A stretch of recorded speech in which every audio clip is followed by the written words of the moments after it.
যেন মনে হয় ওরা এক্ষুনি 100 দিনের কাজ করে বাড়ি আসছে। আমি আসার সময় দেখে আসছি, মনে মনে করছি চোর চোর বলে ধরে খানিকটা পিটিয়ে দেবো। জলসার দিনও কিরম করে বসে থাকা রাস্তার ধারে ওদিকে, যেন মনে হয় ওরা লোকের বাগানে ঢুকবে।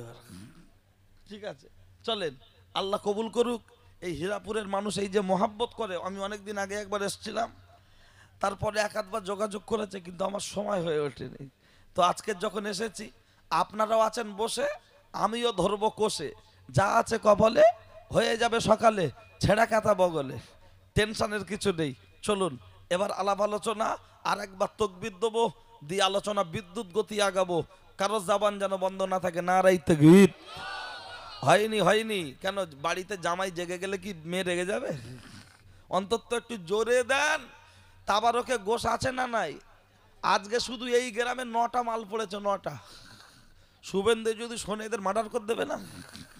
ওই এমনি তো পাগল হয়ে যাচ্ছে নেটে। ঠিক আছে, মেদিনীপুরের হুজুর নাকি, ওই এমনি পাগল হয়ে যাচ্ছে, আর তাতে আবার আজকের নাকি 9টা পুরো কষে মেরে দিয়েছে।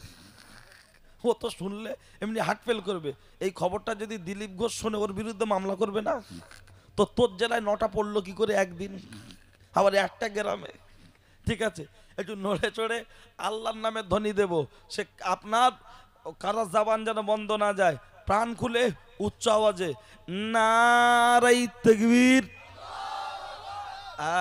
আমি যখন আসি যা লোক ছিল তার থেকে বেড়েছে, তো আরো বাড়বে ইনশাল্লাহ। চলুন, জীবনের প্রথম মিছিল করেছিলেন কে বলবো বলেছি, প্রথমটা শুরু করি। জীবনের প্রথম মিছিল করেছিলেন হযরত ওমর। কবে? আমার নবীর কাছে গিয়ে বললেন, ইয়া রাসূলুল্লাহ, মিছিল করতে চাই, কিন্তু মিছিল করতে গেলে লোক বেশি লাগে না কম লাগে? বেশি লাগে। রসুল বললেন, ইসলাম সবে শুরু, মুসলমানের সংখ্যা কম, লোক কোথায় পাবে? হযরত ওমর বললেন, আপনি পারমিশন দেন, আমি লোক জোগাড় করব। ওমর খুব কাকুতি মিনতি করে পারমিশন নিলে লোকের সংখ্যা হয়েছে কত জানেন? মাত্র 10 জন। এই 10 জন নিয়ে আর মিছিল হয়? এদিকে 5 জন এদিকে 5 জন দাঁড় করিয়ে দিয়ে হযরত ওমর মাঝখানে একা তাকবীর দিচ্ছে, লিল্লাহে তাকবীর। দুই পাশ থেকে বলছে আল্লাহু আকবার, আল্লাহু আকবার। আল্লাহর নবী বললেন, ওমর, এই মিছিল কত দূর পর্যন্ত যাবে গো? হযরত ওমর বললেন, ইয়া রাসূলুল্লাহ, কলেমা পড়েছি, ঈমান এনেছি, এখনো কাবাকে বুকের সাথে জড়িয়ে ধরতে পারিনি। আমার মিছিল অতক্ষণ পর্যন্ত চলবে যতক্ষণ পর্যন্ত কাবাকে বুকের সাথে জড়িয়ে ধরতে না পারবো। আল্লাহ নবী বললেন, ওমর, কাফেররা তোমার গর্দান কাটবে, চ্যালেঞ্জ করছে, তোমার মাথা কেটে দেবে, তুমি কি ভয় পাচ্ছ না? হযরত ওমর বলেছিলেন, ইয়া রাসূলুল্লাহ, দুই পাশ থেকে 5 জন 5 জন 10 জন যখন আল্লাহু আকবার, আল্লাহু আকবার এই আওয়াজের ধ্বনি দিচ্ছে, আমার ঈমান নামক বস্তুটা এত বড় হয়ে যাচ্ছে, মনে হয় গোটা পৃথিবীর বেঈমানরা যদি একদিকে দাঁড়িয়ে যায়, তাদের বিরুদ্ধে যুদ্ধ করার জন্য আমি ওমর একাই যথেষ্ট। নারাই তাকবীর, নারাই তাকবীর। আমাদের AK-47 নেই, কামান নেই, রাইফেল নেই, আমাদের হুমকি দিয়ে বলছে চলে যাও বাংলাদেশ, থাকতে চলে যাও পাকিস্তান, থাকতে দেব না হিন্দুস্তান।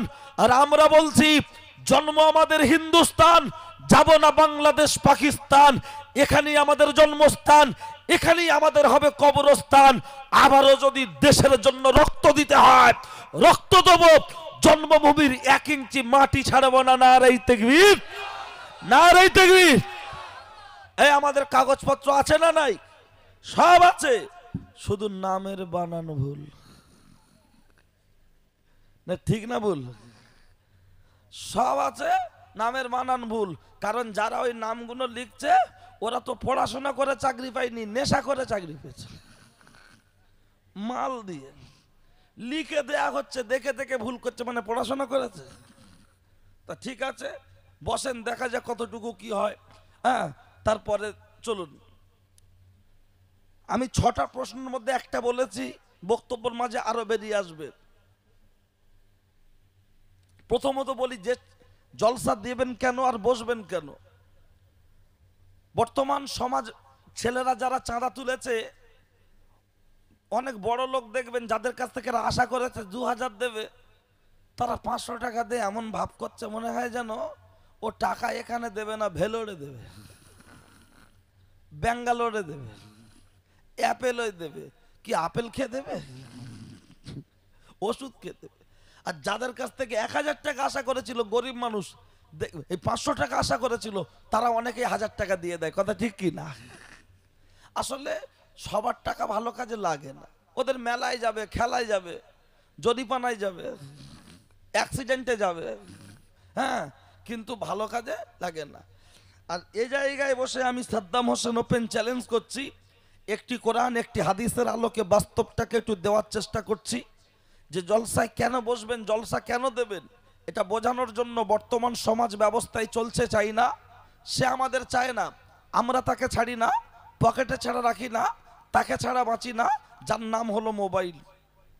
এই যে কি জিনিস, আমাদের ইমানটা করে দিচ্ছে ফিনিশ, শেষ। যদি বলেন কেমন, রাসূলুল্লাহ বলেছেন মোবাইলে রিংটোন, গান বাজনা, টিভি সিডি, এগুলো হলো শয়তানের ঘন্টা। ভিতরে আছে ইমান নামক একটা পাঁচিল। ছোটবেলায় গ্রামগঞ্জে দেখতাম মাটির পাঁচিল দেওয়া থাকতো, আর উপরে এরকম ছাউনি করা থাকতো না। যদি বলা হয় বড় আব্বা ছাউনি করেছেন কেন, বলে আকাশ থেকে পানি হলে পাঁচিলটা ভেঙে যাবে, পড়ে যাবে। ভিতরে আছে ইমান নামক পাঁচিল, দুই কান থেকে গান বাজনা, লটারি, সুদ ঘুষ, জুয়া, ইমান নামক পাঁচিলের উপরে যখন পড়ছে, ওই পাঁচিলটা ভাঙছে না? ভাঙছে না? প্রমাণ, সবচাইতে ছেলে মেয়ে বেশি ফুরফুরা শরীফে কোন হুজুরের বলেন? ছোট হুজুর পীর কেবলার। মসজিদের ভিতরে হুজুর কেবলা 2 রাকাত নামাজ পড়ে আল্লাহর কাছে কেঁদে কেঁদে দোয়া করে শুয়ে আছেন, আল্লাহ ছেলে মেয়ে অনেক, বাড়ি চাল ডাল কিছু নেই, খাওয়াবো কি করে, আল্লাহ তুমি গাইবি মদত দাও।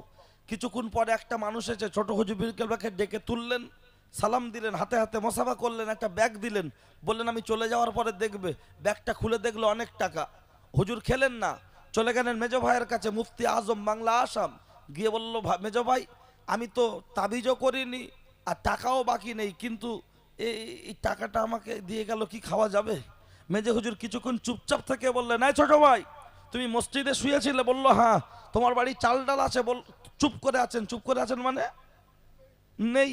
তখন মেজো হুজুর কেবলা বললেন, তোমার রেজেকের অভাব হয়েছে, তুমি দুনিয়ার কোনো মানুষকে জানাওনি, আল্লাহর কাছে তুমি ফরিয়াদ করেছো, আমার আল্লাহ কোনো না কোনো বান্দার মাধ্যমে তোমার কাছে রেজেক পৌঁছে দিয়েছে। একবার জোরে বলুন সুবহানাল্লাহ। কুকুরের বাচ্চা হয় 4টে, শিয়ালের বাচ্চা হয় 4টে। আজ পর্যন্ত শিয়াল কোনোদিন বলেছে যে আমার জন্য আলাদা তোমরা হাঁস মুরগি ছেড়ে রেখে দাও? যেদিন মেয়েরা হাঁস মুরগি তুলতে ভুলে যায়, সেদিন শিয়ালের কোলাঘাট আমিনিয়া হোটেলের পুরো চিকেন বিরিয়ানি নাস্তা হয়, ঠিক কি না? আজ পর্যন্ত বলতে পারবেন কুকুর কোনোদিন বলেছে ওগো টিএমসি সরকার আমাদের 2-4টা ট্যাবলেট দেওয়ার দরকার, এত বাচ্চা হলে খাওয়াবো কি? আজ পর্যন্ত কেউ বলতে পারবেন ছাগলের বাচ্চার জন্য কোনো আধার কার্ড আছে? হাঁস মুরগির বাচ্চার কোনো রেশন কার্ড আছে? আল্লাহ যদি কুত্তার বাচ্চাকে খেতে দেয়, ছাগলের বাচ্চাকে খেতে দেয়, আশরাফুল মখলুকাত আমরা, সৃষ্টি জগতের সেরা, আল্লাহ আমাদের খেতে দেবেন না? দেবেন না? কোরআনে আয়াত বলি তা না হলে গল্প করছে, অমামিন দাব্বাতিন ফিল আরদি ইল্লাল্লাহু রিজকুহা। আয়াতটা মনে রাখুন, পরে ব্যাখ্যায় আসছি। ওই মোবাইলে রাখছে ছবি মমতা, ভাই ভাই দেখাচ্ছে ক্ষমতা, রাখছে ছবি বুদ্ধ, ভাই ভাই লেগে যাচ্ছে যুদ্ধ। মোবাইলে রাখছে ছবি দেব, আমাদের বাড়ির ছেলে মেয়েরা লাইন হোটেলে এখন ঘন ঘন দিচ্ছে খেপ। ওই মোবাইলে রাখছে ছবি আজহার, আল্লাহ ও রসুল আমাদের উপর হচ্ছে অনেক বেজার। মাঝে মধ্যে মোবাইলটা কম্পিউটারে দিয়ে বলছে একটু সফটওয়্যার মেরে দাও, তো বলছে কেন রে? বলছে সিনেমার নায়ক পা তুলেছিল, পা নামছে না, সেট হ্যাং করে দাঁড়িয়ে গেছে। সফটওয়্যার আপডেট করে বাড়ি এনে বলছে একাঞ্চন খাবি কি, দেখবি আর লুচির মতো ফুলবি, ঝাঁঝে মরবি, ক্যামেরা দেখ। এ বলছে ছবি দেখ, ও বলছে ভিডিও কোয়ালিটি দেখ। কিন্তু আমার আল্লাহ বলছেন বান্দা, যে জিনিসগুলো নিয়ে তোমরা পাগল হচ্ছ, ল্যাপটপ, কম্পিউটার, হেলিকপ্টার, গাড়ি এবং বাড়ি, এটা পৃথিবীর মধ্যে নামি এবং দামি নয়। তাহলে নামি দামি কোনটা? আমার আল্লাহর কোরআন বললেন সেটা, লাকাদ খালাকনাল ইনসানা ফি আহসানি তাকবীম। টোটাল পৃথিবীর মধ্যে যা কিছু পাঠানো হলো, এর মধ্যে সবচাইতে নামি, সবচাইতে দামি, তার নাম হলো মানুষ। আল্লাহ আমাদের দিয়েছেন আক্কেল জ্ঞান হোশ, আমরা কাজ করছি হয়ে বেহোশ। আমরা মানুষ যখন নামি, মানুষ যখন দামি, সামান্য 5000 টাকা মোবাইলের যদি চিপ থাকতে পারে, এই মানুষ নামক মোবাইল এর চিপ আছে না নাই? একটু জোরে বলেন আছে। যদি শুধু বলি আছে, পাবলিক বলবে আমজাদ হুজুরের ছেলে এসেছিল, অজ করেছে অল্প, হয়ে গেছে গল্প, তার জন্য এখন বলবো হাদিস। আগে বলেছি কোরআন, অবশ্যই প্রমাণটা নিয়ে নেন। ও মা চাচি খালা, শুনছো রাতের বেলা কানটা করবে ঝালাপালা, তৈরি থাকো খালা। আল্লাহর নবী বলেছেন ইন্না ফিল জাসাদি মুদগাতুন ওয়া ইজা সালুহাত সালুহাল জাসাদু কুল্লুহু ওয়া ইজা ফাসাদাত ফাসাদাল জাসাদু কুল্লুহু আলা ওয়া হিয়াল কলব। মানব দেহের মধ্যে এক টুকরো গোস্তের পিণ্ড আছে, যার নাম হলো হৃৎপিণ্ড, আছে না নাই? ওইটার নাম হলো কলব, ওইটার নাম মেমোরি কার্ড, ওইটার নাম হলো চিপ। ওইটা যার হবে কালো, জলসার দিনে কুটুম বাড়ি এসে গিলে শুয়ে থাকবে, বলো আছে না নাই? আজকে দুটো একটা বাড়ি এমন কুটুম এসেছে, এসে খাটে এমন করে শুয়ে আছে, বোনাই মনে হয় যেন বোনের বাচ্চা হবে না ওর হবে। প্রায় 7.5 মাস ভাব, নড়ে না। আবার এসে বলছে শরীরটা খুব খারাপ। তা তোর যদি কলেরা হলো তুই এলি কেন?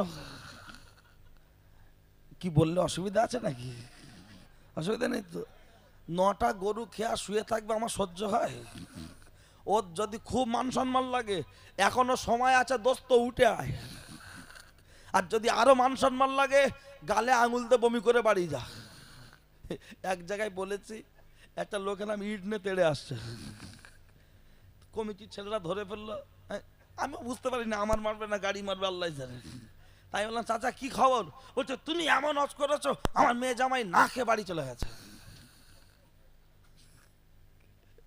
হ্যাঁ হ্যাঁ গো, আর এরকম কিছু ছেঁচড়া কুটুম আছে খাবার জন্য আসে না। আমাকেও দাওয়াত করা হয়েছে, কুটুম আমাকেও বলা হয়েছে অমুক তারিখ জলসা। মোস্তাকিম ফোন করছে হুজুর অমুক তারিখ জলসা চলে আসবে। কুটুমকেও কি জলসা বলেছে না ফাংশন বলেছে? জলসা বলেছে। তাহলে আমাকে খাওয়ানোর পরে স্টেজে দিল আর ওর গেলানোর পর বিছানা করে দিল। বাড়িওয়ালা নাই বলতে পারছে না যে আমি আমার দায়িত্ব পালন করেছি, খাওয়া দাওয়া দিয়েছি, অন্তত তুমি তোমার দায়িত্বটা পালন করো। ও শালা এত বড় ছোট লোক ছেঁচড়া এসে দুটো গিলচার বলছে শরীর খারাপ। তা তোর যদি শরীর খারাপ হয় তুই চিড়ে খা, টক দই আর চিড়ে খা। তখন বলছে না যা দেবে দাও, আলু আর ঝোল বাদে দাও। বলি সলিড দি, বলছে না না চর্বি দেখে দাও। তা তোর কলেরা হলে তুই চর্বি খাবি কি করে? আমি দিচ্ছি, অন্তত কুটুম যদি একটু উসপাস করে খালি বলো ভাই কি বলছে শোনো। ও আমার নাম শুনলে যেন আর হীরাপুর জলসায় না আসে। ফোন করবে ও ভাই আমাদের এখানে জলসা এসে, বলে কোন কোন মাওলানা আছে? বলে প্রতাপুরের হুজুর আছে, ফুরপুরার হুজুর আছে। সব বলে আচ্ছা ঠিক আছে যাবার যা। বলছে সাদ্দাম নেই? বলছে হ্যাঁ আছে। তাহলে যাবে না, অন্তত এইটা যেন ইয়ে হয়। আর আজকে এত কিছু শোনার পরও যদি খুব লজ্জা লাগে খাটের তলায় ঢোক, অন্তত হাঁস মুরগির পরিবর্তে তোরা ঢোক। ডিসিপ্লিন। শালার বিয়েতে বোনাইকে দাওয়াত করে ওই থালে এক জায়গায় বসতে দেয় না, ওতে যদি না বসিয়ে প্যান্ডেলের সাইডে বসানো হয় ওর মুখে হয় না। বিয়ে দিয়ে বাড়ি এসছে, ওর বউ বলছে কি গো চা দেবো? বউ মনে মনে করছে আমার ভাইয়ের বিয়েতে গেল আর আমার স্বামীকে কি জেন ধরলো। তো বলছে স্প্রাইট দেবো, মনে মনে করছে এত গরম হয়ে গেল কেন। আস্তে আস্তে রাত 10টার দিকে ছাদের উপরে একা বসে আছে, গিয়ে জিজ্ঞাসা করছে হ্যাঁ গো তুমি এরম করছো কেন বলো? বলছে আমি তোর স্বামী না, আমি কুকুর। বলছে তওবা তওবা, তুমি আমার স্বামী এত বড় কথা বলছো? বলে আমাকে খানজার থালায় বসাইনি, তোর বড় চাচার জামাইকে ডেকে বসিয়েছে। আমি যদি মানুষ হতাম, জামাই হতাম, তাহলে খানচায় বসতাম।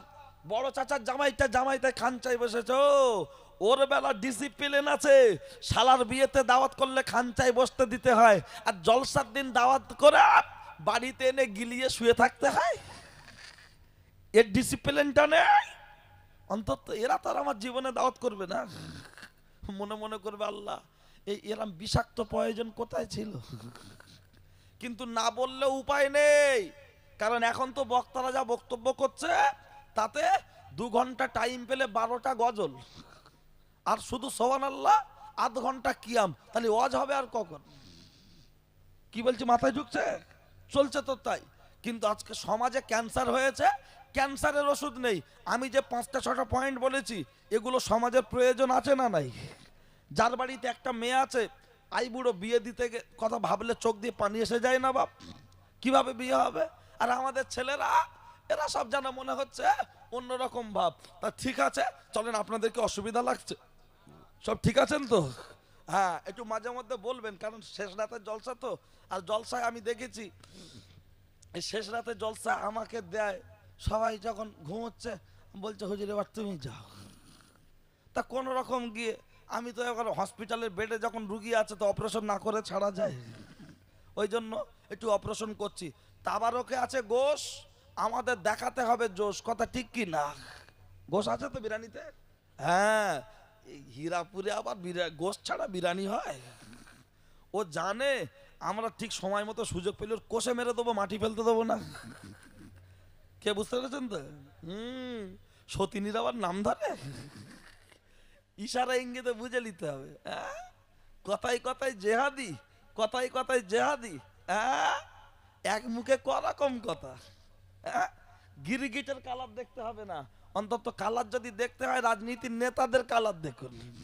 সকালবেলা একরকম, সন্ধ্যাবেলা আর একরকম। তবে আমি আমি ওই নেতার বিরুদ্ধে বলি না, ওদের কিছু কথাবার্তার বিরুদ্ধে বলি। তাতে কি সমস্যা? আরে কাশ্মীরে যেটা ঘটেছে আমরা সমর্থন করি না। যে বা যারাই হামলা করুক, সে পাকিস্তান হোক আর পাকিস্তানের জঙ্গি হোক, নিঃসন্দেহে আমি ভারতবাসী হিসাবে বলবো ভারতবর্ষ জিন্দাবাদ, হিন্দুস্তান জিন্দাবাদ, পাকিস্তান নিপাত যাক, পাকিস্তান মুর্দাবাদ। এটা আমার রাসূলুল্লাহ বলেছেন, জন্মভূমির মাটিকে ভালোবাসা ইমানের অঙ্গ। আমি ভারতবর্ষের খাবো, ভারতবর্ষে থাকবো, অন্য দেশের দালালি করব সেটা কখনো সম্ভব নয়। তবে যেখান থেকে জঙ্গি ঢুকেছে এবং মেরে বেরিয়ে গেল, যারা সেখানে ডিউটিতে ছিল তাদের শাস্তিটা কি হবে সেটা ঘোষণা করো। দারোয়ান যদি থাকে আর সেই বাড়িতে যদি ডাকাতি হয়, সব দোষ দারোয়ানের ঘাড়ে পড়ে না? পড়ে না? নাটক শুধু শুধু এমনি এমনি। চলুন, যে কথা বলছি, কি কিছু বলবে নাকি? তো যে কথা বলছি খেয়াল করেন, ঠিক সময় দিয়ে দিচ্ছি। আমাদের ভারতবর্ষের দিকে যারাই চোখ তুলে আঙুল তুলছে ভারতের বাইরে যে কোনো দেশ, আমরা চাই ভারতীয় সেনা তাদের যোগ্য জবাব দিক, সরকার তাদের যোগ্য জবাব দিক। এতে আমাদের কিছু আসে না যায় না, কারণ আমরা ভারতবাসী, আমরা চাই আমরা শান্তিতে থাকতে। হিন্দু মুসলমান যেমন মিলেমিশে ছিলাম, আছি, থাকবো। কবি বলেছেন, এক বৃন্তে দুটি কেশব, হিন্দু মুসলমান, মুসলিম তার নয়নমণি, হিন্দু তার প্রাণ। কথা ঠিক কি না? আলাদা কিছু মানুষ চাইছে, তারপরেও অনেক অমুসলিম দাদা ভাইয়েরা ওয়াকাবের পক্ষে হয়ে আন্দোলনে নামছে না নামেনে? এই যে জঙ্গি হামলার বিষয় যখন মুসলমানদের ঘাড়ে দোষ চাপানোর চেষ্টা করেছে বহু অমুসলিম দাদা ভাইয়েরা, তারা সোশ্যাল মিডিয়াতে প্রতিবাদ করেছে না করেনি? তবে কিছু মাল আছে, তারা অন্য কিছু বোঝে না, শুধু এইটাই বোঝে। কথা ঠিক কি না? যার জন্য অশান্তি লাগাচ্ছে। এসব বক্তব্য শুনতে গেলে ওই 9টা সাড়ে 9টার দিকে উঠতে হয়, বুঝলেন? কারণ সব রকম মানুষ থাকে, তখন অন্তত বেরেন একটু দেওয়া যায়। এখন আর বললে ওই মুরব্বী বাপ চাচারা, কিছু যুবক ভাইয়েরা আছে, এরা শুনবে, অন্তত চায়ের দোকান পর্যন্ত খবরটা পৌঁছাবে। চলুন, আর ওয়াকাফ আল্লাহ যদি বলায় একটু হলেও বলবো, কারণ আমাদের বাপ চাচারা যে কবরে মাটি দেওয়া আছে, তার উপরে যদি কেউ মদের দোকান করতে চায়, পার্টি অফিস করতে চায়, ফুটবল খেলার মাঠ করতে চায়, আমার বাপ চাচাদের বুকের উপরে লাফালাফি করবে, আমরা কি সেটা কখনো মানতে রাজি আছি? কারা কারা মানতে রাজি নেই হাত তুলে দেখান। নারায়ে তাকবীর, নারায়ে তাকবীর। শুনে রাখুন, আমার বাপ চাচাদের বুকের উপরে পা দেবে কবরস্থান মানে। কথা ঠিক কি না? আমরা আপ্রাণ চেষ্টা করব, জীবন দিতে হয় জীবন দিয়ে লড়াই চালিয়ে যাব, কিন্তু আমরা এ বিল কখনো মানতে রাজি নয়। ঠিক আছে, কথা আপন জায়গায় ব্যাক করুন। কি বলছিলাম খেয়াল করুন। ও ছেলেরা, নওজোয়ান যুবকেরা, যারা বলছে জলসা দিয়ে কি হবে, তাদের উদ্দেশ্য করে আমি যে কথাটা বলতে চাইছিলাম, বলবেন সাদ্দাম হোসেন মনে হয় ওয়াজ ভুলে গেছে। না না না, আমার নাম সাদ্দাম, আমার নেই কোনো দাম। কথাগুলো হবে টাইগার বাম, শুনলে আসবে অনেক কাম, দিতে পারবো না আপনাদের সময়ের দাম। আমি যে কথা বলছিলাম, বলবেন সাদ্দাম হোসেন তোমাকে দাওয়াত করেছি, দারুণ দারুণ ডাইলগ শুনবো। তুমি ইউটিউবে ফেসবুকে ভাইরাল বক্তা, কিন্তু তুমিও দেখছি তো ডাইলগ দিচ্ছ না। অপেক্ষা করো, ডাইলগ দেবো। আগে রাস্তায় চলতো অটো, এখন হীরাপুর চলছে টোটো, যদিও গাড়িগুলো দেখতে বড় ছোট, রাস্তায় চলছে বেশি, বউরা চেপে হচ্ছে খুশি, ভিতরে বসে বলছে জেলে দাও আলো, পাড়ার লোক যেন আমাদের মুখ দেখে বলে ভালো, ও কথা তো একটু পরে হবে বলো। লক্ষ্য করলে দেখতে পাওয়া যায় ও ছেলেরা, ও নওজোয়ান যুবকেরা, তাহলে হৃৎপিণ্ড নামক যে কল, এর যে রোগ, ওইটা আল্লাহ নবী বলেছেন ওইটা যার হবে কালো তার তামাম জীবনটা বরবাদ হয়ে গেল। ওইটা যার হবে কালো জলসার দিনে চায়ের দোকানে বসে আড্ডা দেবে বলো, ওইটা যার হবে কালো রাস্তায় রাস্তায় সময় কাটাবে বলো, ওইটা যার হবে সাদা আপনার দোকানে বসে আড্ডা দিলে বিবেক দেবে বাধা, ওইটা যার হবে সাদা মোড়ের মাথায় ঘুরলে বিবেক দেবে বাধা, ওইটা যার হবে ফরসা দিনের মজলিসে বসলে পাবে অনেক ভরসা, ভরসা পেতে পেতে এমন একটা জায়গা তৈরি হবে আমার আল্লাহর তরফ থেকে ওই বান্দার কপালে লিখে দেয়া হবে দিস ইজ এ সুপারম্যান, তুমি হল আল্লাহর মাহবুব বান্দা, তুমি হলে আল্লাহর ওলি বান্দা।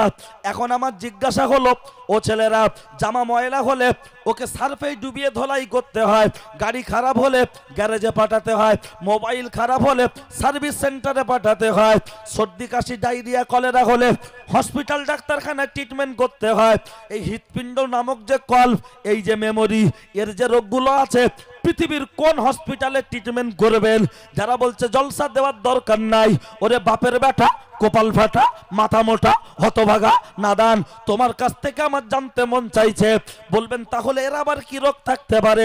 অনেকগুলো রোগের মধ্যে একটি রোগ হলো যেটা আমার আল্লাহর কোরআন বললেন, সেটা আমার আল্লাহর কোরআন বলেছেন লা তুশরিকু বিহি শাইআ ওয়া বিল ওয়ালিদাইনি ইহসানা, তোমরা আল্লাহর সাথে কাউকে শরীক করো না, বাপ আর মায়ের সাথে খারাপ আচরণ করো না।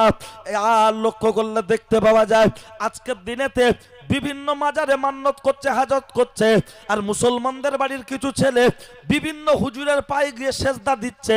যেমন ভণ্ডপীর তেমন ভণ্ড মুরিদ, আছে না নাই? আল্লাহ ছাড়া কাউকে সেজদা দেওয়া যাবে না, যাবে না, যাবে না। দয়ার নবী বসে রয়েছে, একটি উট এসে সেজদায় পড়ে গেল। সাহাবারা বললেন ইয়া রাসূলুল্লাহ আমাদেরকে সেজদা দেওয়ার পারমিশন দিন। দয়ার নবী বললেন ও সাহাবারা শুনে রেখে দাও, জেনে রেখে দাও, আল্লাহ ছাড়া অন্য কাউকে যদি সেজদার হুকুম দেয়া হতো তাহলে মহিলাদের বলা হতো তোমরা তোমাদের স্বামীদেরকে সেজদা দাও। এই হাদিসটার দ্বারা কি বোঝা যাচ্ছে? একজন পুরুষ হিসাবে, স্বামী হিসাবে স্ত্রীর কাছে মর্যাদা জিরো না হিরো? হিরো। কিন্তু আজকের দিনে আমরা যারা অল্প বয়সের ছেলে আছি, আমরা আমাদের স্ত্রীদের কাছে হিরো না জিরো? পুরো জিরো। আর এই মুরব্বী যারা বসে আছে চুলদাড়ি পাকা, এনারা এখনো বুড়ির কাছে হিরো। চোখ যদি ঠিক মতো দেখিয়ে দুবার মেজাজ দেয় না, বুড়ি ঠক ঠক করে কাঁপবার বলে দেখো এরম করছো কেন? আর আমরা যদি মেজাজ দিই, এই শোনো, এমন ভাব করছো মনে হয় যেন তোমার দেখে আমি কাপড়ে পেচ্ছাপ করে দেবো। তোমার মুখ দেখলে আমার জান জ্বলে যায়। বাড়ির বউরা বলছে না, বলে না? আমার দেখলে জ্বলে যায়, কার দেখলে ঠান্ডা হয়? দেবের, নন্দায়ের, দেওরের। হ্যাঁ কেন? কারণটা কোন জায়গায়? এনারা যখন বিয়ে করেছিলেন এই মুরব্বীগুলো চুলদাড়ি যাদের পাকা, ওরা কালারও দেখেনি, মালও দেখেনি, দেখাশোনা শুরুতেই বলেছিল যেন বংশটা ভালো হয়। আর আমাদের বাবলু দেখাশোনা শুরুতে বলছে যেন মেয়েটা ভালো হয়। মেয়ে ভালো মানে 5 ফুট 3 ইঞ্চি হাইট, পটল চারা চোখ, গায়ের রং হবে দুধে আলতা কালার। ফোনে ফোনে হুম মেরে লাইন করেছে। গ্রামের একটা চাস্তো ভাই দেখে ওর মার সাথে বলেছে, ওর মা ওর মামার সাথে বলেছে, ছেলের মামার সাথে। ছেলে তার মামা খবর নিয়ে এসে বলছে বুবু তোর ছেলে ওই যে রামতাড়াকের ওই যে দোকানদারের সে হুমুকির মেয়ের সাথে না, ওর মা কিন্তু খুব ডেঞ্জারাস। ভাগনা কথাটা শুনে মামাকে ফোন করে বলছে হ্যালো শোনো, ওর মা সংসার করবে না, মেয়ে করবে কিন্তু। হ্যাঁ, চকচক করলেই যদি মালের দাম, যদি মাল যদি ভালো হতো তাহলে আপেলের থেকে শাকালুর দাম কি কম হতো? এই শাকালু কত কেজি? 30 টাকা 40 টাকা, আর আপেল 300 টাকা 400 টাকা। তারপরেও আপেল ভালো পাওয়া যাচ্ছে না, আর শাকালু হাসছে, হ্যাঁ, তারপরেও খাওয়ার লোক হচ্ছে না। তাহলে চকচক করলেই সব সময় মালের কোয়ালিটি ভালো হয় না। এখন তো সব ফোনের যুগ। হ্যাঁ, এ চালাচ্ছে হোয়াটসঅ্যাপ, ও চালাচ্ছে ফেসবুক, ভিডিও কলে দেখাচ্ছে বুক আর মুখ, তাতেই বলছে কাবি খুশি কাবি গাম। কোথায় গেলে পাবো ঋত্বিক রোশন? বুঝি না, দিচ্ছি। আগেই বলেছি না, আগে আই বুড়ো মেয়েরা পালাতে, এখন বাড়ির বউরা পালাচ্ছে। ও ভাই, তোমরা রাগ করে চলে যাচ্ছ নাকি? হ্যাঁ, ও সোজা চলে যাচ্ছে কি? ও, এখন দিনকাল খারাপ, মাল এনে যদি ঝেড়ে দেয় না, বলবে পাকিস্তান থেকে করেছে। না না, সব ব্যাপার আছে, ঠিক আছে। এই তো আমার দুটো ভাই আসছে, ওরা বসেছিল, পিছনে বসেছিল, ওরা আমি আসার পরে উঠেছিল। হ্যাঁ, আমি খেয়াল আছে, আমাদের চোখ সিসি ক্যামেরা, বুঝলেন? একবার যার দিকে দেখে লোবো, হ্যাঁ, না আবার দেখার কথা বললে হাদিস বলতে হবে। তার এই বিয়ের কথা বলেছি, হাদিসটা বলি, তা না হলে গল্প করছে। না দোস্ত, গল্প হবে না। তুনকা হুলমার ওয়াতুলিয়ার বাইন লিমালি হাব অলি হাসাবি হাব অলি জামালি হাব অলি দিনই হাব ফাসফুর বিজাতির দিন তারিবাতি আদাক। এ বিয়ের কথা বলেছি হাদিস, আর আগে শিরকের কথা বলেছি কোরআন। ওই কোরআনের যে আয়াতটা বলেছি, ওতে দুটো শিক্ষা আছে। একটা হলো আল্লাহর সাথে শরীক করো না, আর আরেকটা হলো বাপ মার সাথে খারাপ ব্যবহার করো না। কিন্তু দুঃখের সাথে বলতে হয়, আমাদের দাওয়াত করে, আমরা আসলে বলে হুজুর খান খান খান। যদি বলি খাবো না, কেন? আরে হুজুরের পেট হয়ে গেছে খাজা বাবার ডেগ, হুজুরের পেট হয়ে গেছে ইন্ডিয়ার গেট, খাবো না খাবো না খাবো না। তখন বলছে হুজুর চর্বি বাদে তো বলাও, কলিজা ভুনা আছে লাও, হুজুর খাও, সবজি আছে চচ্চড়ি খাও, ডাল আছে খাও, পাঁপড় আছে খাও, খাবো না খাবো না। তখন বলছে হুজুর আঙুর আপেল বেদানা, তোমার কি কিছুই চলবে না? না খাবো না। তখন বলছে বিশাল আয়োজন, না খেলে হতে পারে মরণ, একটু খাও একটু খাও একটু খাও। কিন্তু আমার জিজ্ঞাসা হলো, সাদ্দামকে খাইয়ে তুমি খোদার জান্নাত পাবে না, হুজুরকে খাইয়ে তুমি খোদার জান্নাত পাবে না, শ্বশুরকে খাইয়ে তুমি খোদার জান্নাত পাবে না, শাশুড়িকে খাইয়ে তুমি খোদার জান্নাত পাবে না। জান্নাত যদি পেতে হয় তোমার বুড়ো বাপটাকে খেতে দাও, জান্নাত যদি পেতে হয় তোমার বুড়ি মাটাকে খেতে দাও। কিন্তু দুঃখের সাথে বলতে হয়, আজকের বাপকে বলছে বুড়ো, মাকে বলছে বুড়ি, এওলা উটোরা কবে মরবে তাড়াতাড়ি। আর শ্বশুরকে বলছে আব্বাজি, শাশুড়িকে বলছে আম্মাজি, জলসার দিনে গরম গরম দিচ্ছে পেঁয়াজি, খাও খাও লাও খাও। আজকের এই গ্রামে এমন অনেক বাড়ি আছে, শ্বশুর এসেছে শাশুড়ি এসেছে, মরণ খাওয়া খেয়ে শুয়ে আছে, আছে না নাই? হ্যাঁ, শ্বশুর খেতে পারে না, দাঁতের প্রবলেম, তারপরেও দেখবেন লেগ পিস লাও এমন করে চুষছে, মানে যেন ললিপপ খাচ্ছে। খাও খাও। অথচ আমার বাপের বেলা দিচ্ছে কি, মুরগির ডানা, এরকম টেনে ধরলে মনে হচ্ছে না এক্সের প্লেট, টোটালে ওতে গোশ নেই, যা আছে হাড় আর 10 গ্রাম মুরগির চামড়া। ওটা খাবে কে? আমার বাপ। আর লেগ পিস যেখানে 250 গোশ আছে, ওটা কে খাবে? আমার শ্বশুর আব্বা জান। কেন শাশুড়ির অম্লজিন খেয়েছ? মার হয়নি? দিচ্ছি। হ্যাঁ, অন্তত ভোরের বেলা কি বলবো, তাও হয় হোক, যখন ট্র্যাক্টর ভিজে জমিতেও চষতে হবে, শুকনোও চষতে হবে, ঠিক আছে? তাতে যা আছে চলুন। ও ছেলেরা, ও নৌজওয়ান যুবকেরা, শুনে রেখে দাও, জেনে রেখে দাও, শুনে রেখে দাও, জেনে রেখে দাও। আমি স্পষ্ট ভাষায় বলছি, কানটা খাড়া করে শুনে রেখে দাও। শ্বশুর শাশুড়িকে খাইয়ে তুমি খোদার জান্নাত পাবে না। যা এমনও ছেলে আছে বাপের সাথে আলাপ করে না, মায়ের সাথে আলাপ করে না, অথচ হুজুর ভাইজান আসলে, সাদ্দাম আসলে হাতে হাত দিয়ে মোসাফা করে বলছে হুজুর দোয়া করবেন, ভাইজান দোয়া করবেন। ওরে সাদ্দাম হোসেনের দোয়া ওই শয়তানের জন্য কবুল হবে না, কবুল হবে না। বলবেন সাদ্দাম হোসেন তুমি ছোট হুজুর, তোমার দোয়া কবুল না হতে পারে, বড় হুজুরের দোয়া কবুল হবে। ওরে কোন বড় হুজুর? খোদ যদি কাবা শরীফ থেকে ইমাম সাহেবকে ভাড়ায় করে নিয়ে এসে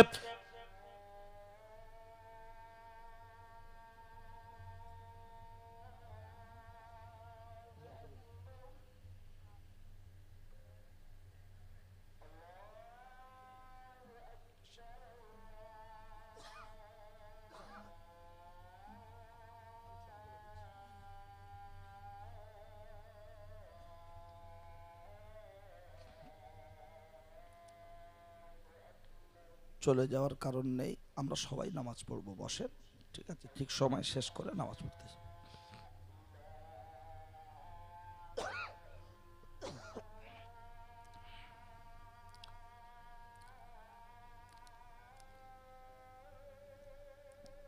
এমন টাইমে ছাড়া হবে, অজু করার টাইমও পাবেন, অসুবিধা নেই, অজু করার টাইমও দেওয়া হবে, সুন্নত পড়বেন, অজু করবেন, একটু বসে যান।